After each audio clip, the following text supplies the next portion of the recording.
오늘은 마태복음 21장 21절에서 22절까지의 말씀을 가지고 기도하면 승리한다라는 제목으로 하나님의 은혜를 함께 나누도록 하겠습니다. 우선 마태복음 21장 21절에서 22절까지를 제가 읽겠습니다. 21절입니다. 예수께서 대답하여 이르시되 내가 진실로 너희에게 이르노니 만일 너희가 믿음이 있고 의심하지 아니하면 이 무화과 나무에게 된 이런 일만 할 뿐 아니라 이 산더러 들려 바다에 던져지라 하여도 될 것이요. 22절 너희가 기도할 때 무엇이든지 믿고 구하는 것은 다 받으리라 하시니라. 아멘. 자, 오늘 이 말씀을 보면 우리가 이 기도의 그 권능과 또 기도의 어떤 효력 또는 기도의 파워를 잘 말씀해 주고 있습니다. 마음에 믿음이 있고 그리고 기도라면 이 산더러 들려 저 바다에 빠지라 그래도 빠진다는 거예요. 또 믿고 마음에서 구하면은 다 이루어 주시겠다고 이렇게 약속하고 계십니다. 그래서 오늘 제목은 기도하면 승리한다라는 제목입니다.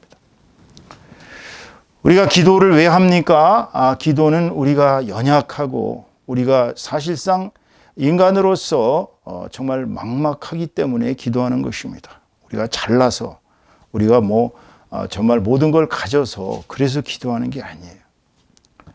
사실 우리가 교만하고 우리가 나름대로 이 세상의 모든 것의 중심이요, 우리가 우리의 모든 자아를 통해서 이 세상의 모든 것을 해결할 수 있는 것처럼 착각하지만 인생살이가 그렇게 만만치가 않습니다. 첫째로 인간의 일평생을 살펴보면 불안과 두려움과 슬픔과 고통과 좌절, 질병과 불구와 가난과 시련과 고독과 실패로 점철된 사실상 불안정한 지뢰밭길입니다. 어디서 폭발할지를 몰라요. 또 우리의 삶 자체가 고난의 가시밭길입니다.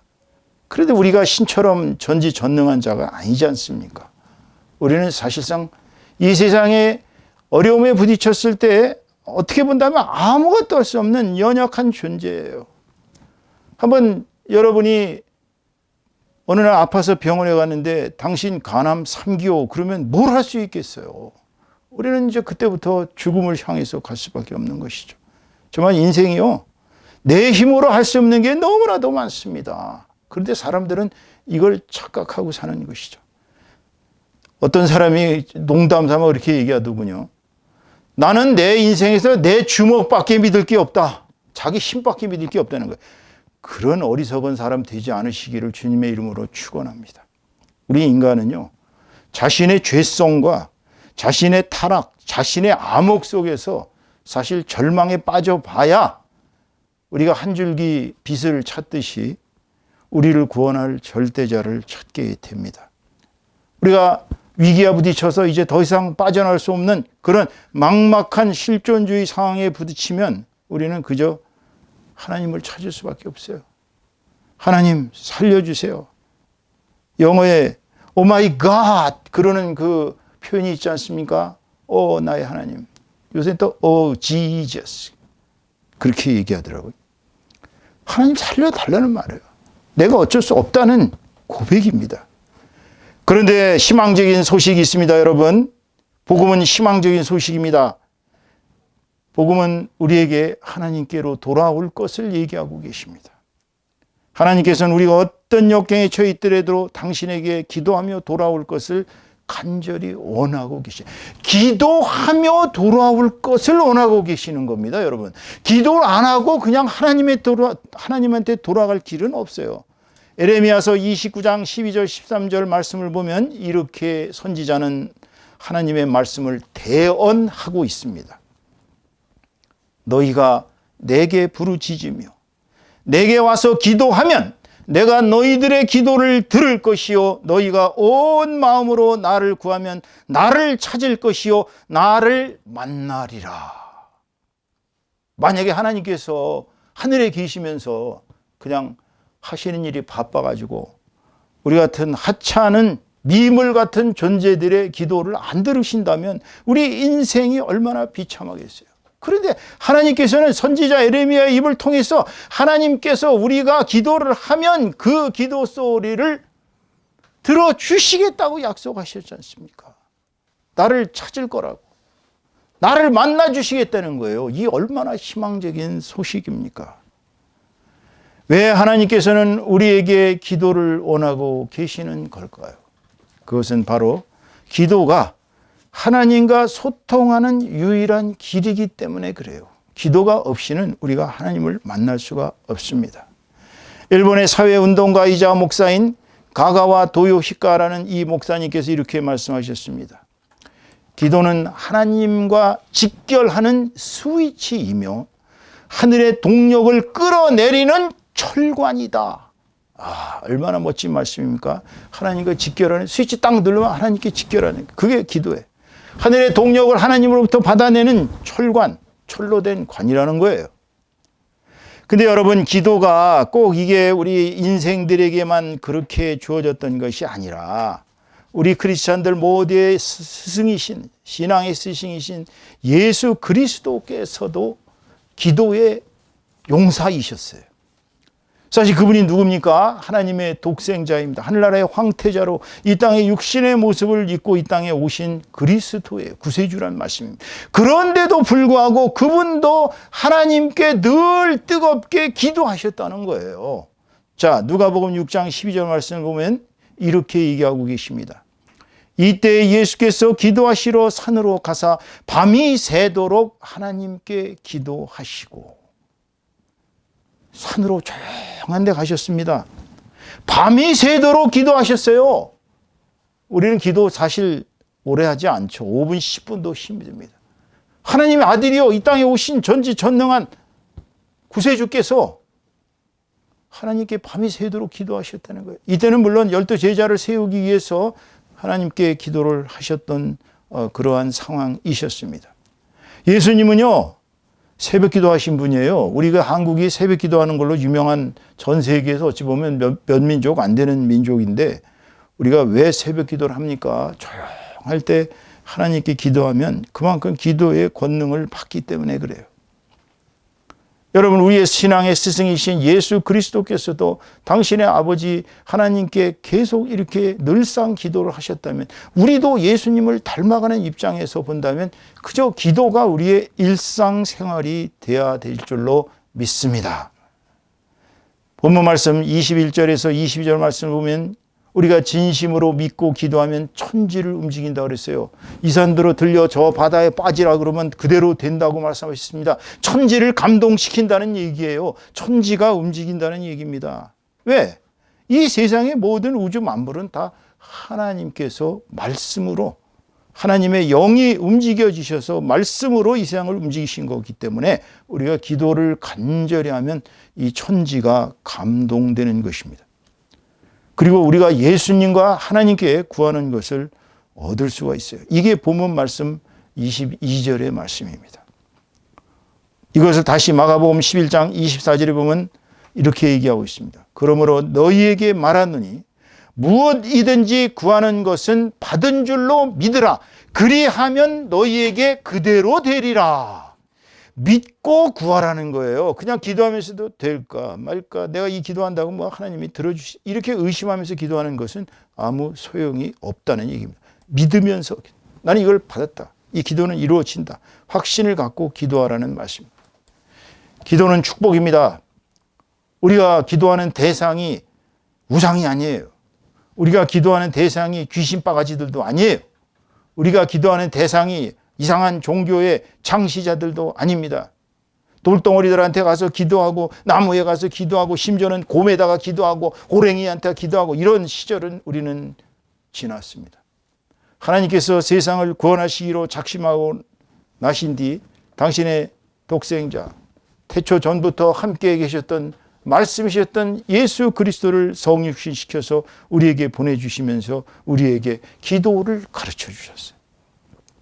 기도의 성자라고 불리우는 바운즈라는 분은 이렇게 얘기하고 있습니다. 기도는 하나님이 주시기로 계획하신 축복을 실어 나르는 도구이다. 예. 기도를 하면 축복이 넝쿨째 굴러 들어오는데 왜 기도를 안 합니까? 우리가 최대의 문제가 크리스천들이 기도를 안 한다는 거예요. 그저 설교 듣는 걸로 끝이에요. 자신과 하나님과의 1:1 소통은 안 합니다. 그러면서 무슨 축복을 받기를 원하겠습니까? 여러분, 이 기도의 성자 바운지 선생님께서 말씀하신 것처럼 우리는 기도를 통해서 축복을 받으시기를 주님의 이름으로 축원합니다. 자, 기도하면 어떤 축복이 일어나는지 우리 한 가지씩 살펴보겠습니다. 첫째, 기도하면 자신의 영육이 강건해집니다. 우리가 간절히 기도하면요, 우리의 영이 하나님의 영과 코드가 일치가 됩니다.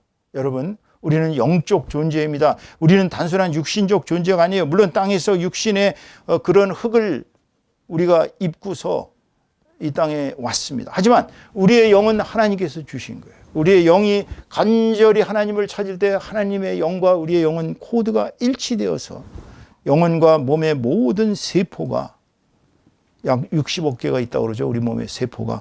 그 속에 있는 세포의 미토콘드리아가 성령의 파워에 의해서 활성화되는 것입니다. 그 성령의 파워라는 것을 우리가 보질 못하니까 무슨 성령이 어디 있느냐라고 얘기하시는 분이 있겠습니다만은, 기도를 여러분이 간절히 해보세요. 우리의 영과 육이 달라지는 것을 느낍니다. 이것이 바로 신유의 은사가 주어지는 원리예요. 본 목사가 대표적인 이해 아닙니까? 하도 제가 많이 써서 여기서 또다시 얘기하기는 그렇지만 안 들으신 분들을 위해서 말씀한다면, 본 목사도 나이 49살에 거의 죽어갔습니다. 폐가 빵꾸가 나서 폐출혈로 24시간 안에 수술하지 않으면 죽어야 할 그런 상황이었습니다. 그런데 저는 그 당시에 예수를 믿지도 않았어요. 그냥 어쩌다가 교회에 끌려가서요. 성령에 의해서 끌려갔는지 가서 제가 회개 기도를 1시간 이상을 열심히 기도를 하고 났더니 갑자기 몸이 새털처럼 가벼워지면서 제 영이 완전히 하늘로 올라가는 듯한 느낌을 받았습니다. 그러면서 몸의 모든 아픈 증세가 사그리 사라졌어요. 제 폐출혈, 폐결핵, 이 모든 것이 다 신유를 받은 거예요. 이게 바로 기도의 위력입니다. 제가 경험을 안 했더라면 여러분들한테 신유의 은총 받으세요라고 얘기한다면 사기죠. 내가 안 받았는데 남한테 와서 야, 신유하면 이렇대더라. 그걸 어떻게 얘기할 수 있어요? 근데 본 목사는 예수를 안 믿다가 간절히 회개 기도하면서 하나님께 돌아오니까 즉시 신유의 은사가 주어지면서 온몸에 질병이 다 낫다는 거예요. 제가 그 전까지는요, 저도 사실 골골대는 사람이었습니다. 어려서부터 하도 잔병 치레가 많고 폐결핵도 중학교 때 걸렸다가 또 30 몇 살 때 또 폐결핵이 악화되고 나중에는 이제 그때는 폐출혈까지 가서 악성 폐렴이 폐출혈까지 죽어가던 사람. 그런데 간절하게 회개 기도를 하자 신유의 은사가 왔습니다. 저는 그때부터 하나님이 계시고 예수 그리스도가 구세주라는 사실을 믿고 그때부터 전도 생활을 시작했고 목사가 되었고 지금까지 하나님을 위하여 사는 것이 제 인생의 목표가 되었습니다. 여러분, 매일 기도하면 할수록 영적인 파워, 영력이 강해집니다. 육신도 강건해집니다. 놀라운 진리입니다. 기도 안 하시는 분들과 기도하시는 분들의 차이가 어떻게 나타나는 줄 아세요? 증거를 들어드릴게요. 여러분, 통계를 보면요, 목사님들의 평균 수명이 일반인들의 평균 수명보다 10년 이상을 더 사신다고 합니다. 왜 그럴까요? 목사님들 대부분이 새벽마다 기도하시고 기도의 사람이시거든요. 기도하시는 분들은 영적인 파워가 강해지고 육신도 강건해지고 수명이 길어질 수밖에 없어요. 여러분, 술 좋아하시는 분들 남보다 일찍 돌아가십니다. 흡연 좋아하시는 분들 일찍 돌아가시죠. 육신의 나쁜 짓들을 계속 하시는 분들의 특성을 보면 이 영적 삶과는 관계없는 육신의 쾌락을 위해서 살아갑니다. 만약 육신의 쾌락이 몸에 좋다면 더 사셔야죠. 근데 일찍 돌아가신단 말이에요. 그것은 왜냐하면 기도의 파워가 없이 영적인 힘이 강해지지 아니하고 육신의 힘으로 살려고 한다면 생명은 단축되기 마련인 것입니다. 그런데 오늘 주님은 또다시 이렇게 얘기하십니다. 너희가 여럿이 모여서 합심으로 나에게 기도하면 반드시 내가 들어주리라 라고 약속을 하셨어요. 마태복음 18장 19절에서 20절까지의 말씀을 보면 진실로 너희에게 이르노니 너희 중에 두 사람이 모여 땅에서 합심하여 무엇이든지 구하면 하늘에 계신 내 아버지께서 그들을 위하여 이루게 하시리라. 두세 사람이 내 입으로 모인 그곳에는 나도 그들 중에 있느니라. 이게 중보기도의 위력입니다. 여러분, 중보기도 위력 대단합니다. 저 혼자서 하는 기도도 대단하지만 두 사람, 세 사람, 10사람, 20사람, 많은 사람이 모여서 기도하면 놀라운 기적이 일어납니다. 이 예화도 제가 예전에 설교 때 써먹은 예화라 할까 말까 망설였는데 기도의 기적을 말씀드리기 위해서 부득이합니다. 제가 고등코넬 다닐 때 저보다 나이가 약 20년 이상 어린 S 전도사님이 계셨습니다. 그분의 아버님은 중국에서 수십 년을 중국인들을 위해 선교하시는 아주 정말 대단한 선교사셨어요. 그런데 그분의 따님이 한 분 계시는데 피아니스트입니다. 남편은 내과 병원 의사였었어요. 미국에서 병원을 하고 계시는데 아기를 갖기 위해서 약 7번을 시험관 수술을 했습니다. 7번 동안 한 번도 성공을 하지 못했어요. 매일 눈물로 우시던 그 누님, 하도 보다 못해 S전도사가 어느 날 저에게 전화가 왔습니다. 목사님, 제 누님이 계속 저렇게 시험관 하기가 실패하는데 7번이나 실패했습니다. 한 번 할 때마다 1,000만 원씩 들어가니까 약 7천만 원 날렸다는 얘기죠. 누님을 위해서 좀 아이를 가질 수 있도록 기도를 좀 부탁드립니다. 그래요. 제가 저 자신의 그런 대단한 것도 아니고 저는 제가 사랑하고 제가 저보다 나이는 어려도 존경하는 S 전도사님의 부탁이니까 제가 중보기도 부탁을 들은 이상은 안 할 수가 없잖아요. 안 하면 그거는 하나님한테 제가 혼나기 때문에 저는 그날로부터 제 와이프하고 같이 저희 교회에서 그분의 누님을 위해서 기도를 계속 중보기도를 했습니다. 약 1년 만에 전도사님이 전화를 하셨어요. 목사님, 감사합니다. 저희 누님이 자연 임신을 하셨어요. 그럼 그때 또 기도를 해야죠. 10개월 뒤에 아이를 낳아야 되니까 계속 열심히 중보기도 했습니다. 10개월 뒤에 건강하고 튼튼한 여아를 출산하셨습니다. 지금도 그 아이를 위해서 저희 내외는 매일 기도를 하고 있습니다.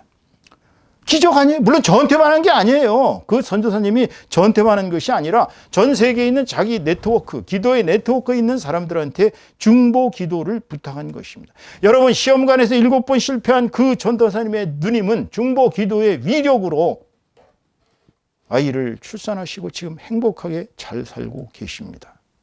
여러분, 중보 기도의 기적이 일어난 줄로 믿습니다. 아멘. 그렇다면 어떻게 기도를 해야 됩니까? 이제 기도하는 방법을 좀 알아야 되겠죠. 기도하는 방법은 주기도문으로 주님께서 하늘에 계신 우리 아버지여 시작해갖고 대개 나라와 건세와 영광이 아버지께 영원히 있사옵나이다 라는 주기도문으로 기도를 가르쳐 주셨어요. 그런데 사실 우리 주기도문은 이제 우리가 한참 기도를 하고 난 다음에 기도를 마칠 때 주로 하는 것이고요. 기도는 사실 첫 번째 우리가 조용하게 명상으로 들어가는 기도를 시작하는 것입니다. 조용히 자기 자신의 모든 복잡했던 걸 다 내려놓고 심신이 그냥 안정되고 편안하게 자기의 영혼이 침잠되게 조용하게 하는 것을 우리가 명상의 기도라고 합니다. 두 번째로는 이제 고요의 기도라고 해서 이제 조용한 속에 자기의 온 영이 하나님을 향해서 이제 열심히 이제 기도를 하는 것입니다. 이 고요의 기도가 깊이 들어가게 되다 보면 온 몸에 자기의 감각이죠. 자기의 본능과 자기의 육신의 모든 감각기관들의 모든 작용이 멈추는 단계로 갑니다. 이것을 우리가 감관 휴면의 기도라고 합니다. 그래서 감관의 모든 작용을 멈추게 되면 이때서부터 하나님의 성령이 우리에게 오셔서 역사하시는 것을 느낄 수가 있습니다. 그래서 우리는 이제 인간적인 그런 것을 다 떨쳐버리고 이제 하나님과 연합하는 단계로 가게 되는 것입니다. 그것이 바로 마지막 단계가 연합의 기도입니다. 그래서 이때 연합의 기도가 되면은요, 하나님과 나 사이에는 이제 구별이 없어집니다.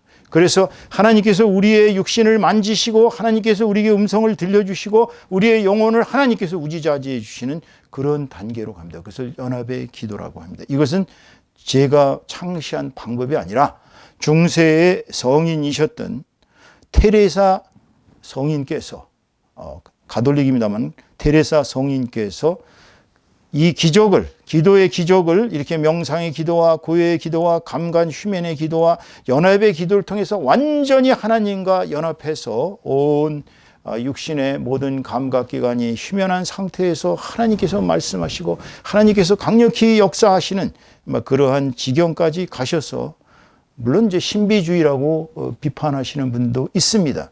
사실 기독교는 근본적으로 다 신비주의가 아니면 설명할 수 있는 것이 너무나 많아요. 저는 기도의 심화 지경에 이르르면 하나님의 음성을 들을 수 있고요. 하나님의 뜻을 알 수가 있고요. 하나님께서 우리에게 무엇을 원하시는지 우리에게 향하시는 길을 알 수 있다고 생각합니다.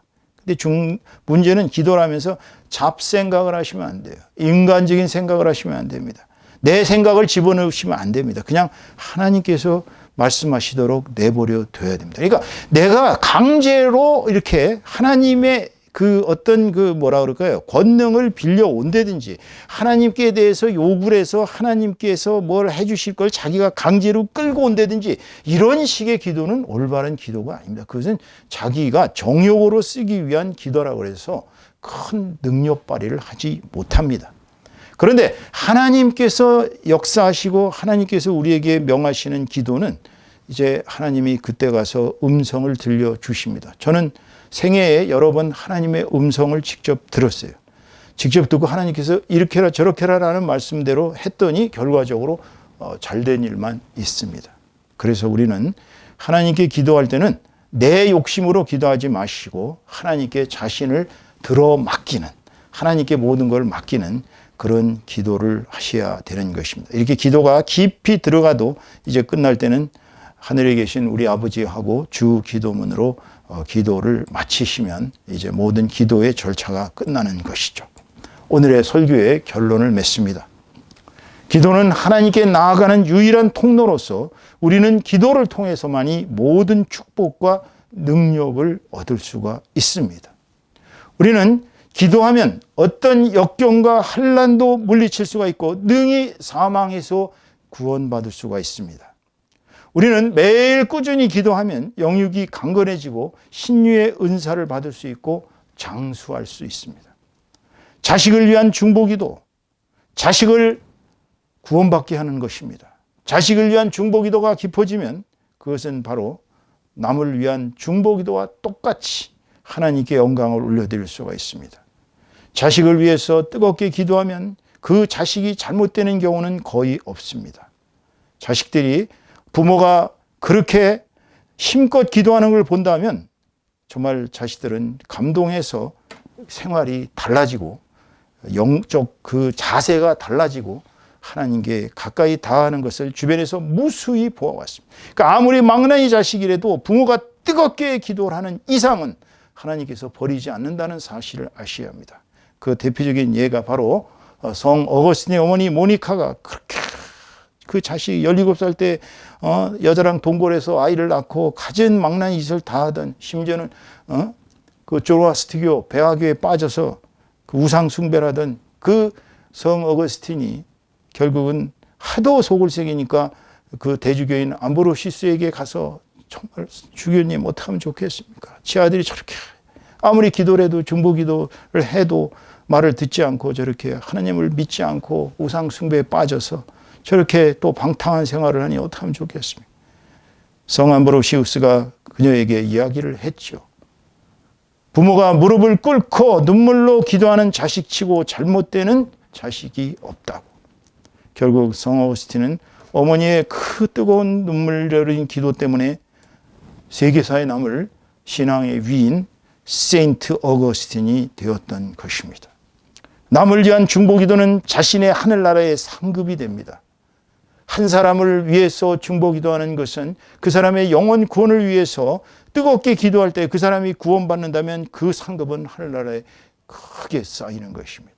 그렇기 때문에 자신과 가족을 위한 기도도 중요하지만 남을 위한 중보 기도가 일상화되어야 될 줄로 믿습니다. 결국은 자식과 남을 위한 중보 기도는 자신에게는 하나님께 영광 바치는 그러한 아주 놀라운 축복의 길인 것입니다. 이러므로 여러분, 올해 새해 2023년은 우리가 주님을 닮아가면서 이제 기도를 일상생활에 해서 매일매일 단 10분, 20분부터 시작해서 30분, 1시간 이렇게 매일매일 기도를 생활함으로써 축복받는 저와 여러분 다 되시기를 주님의 이름으로 축원합니다. 축원합니다.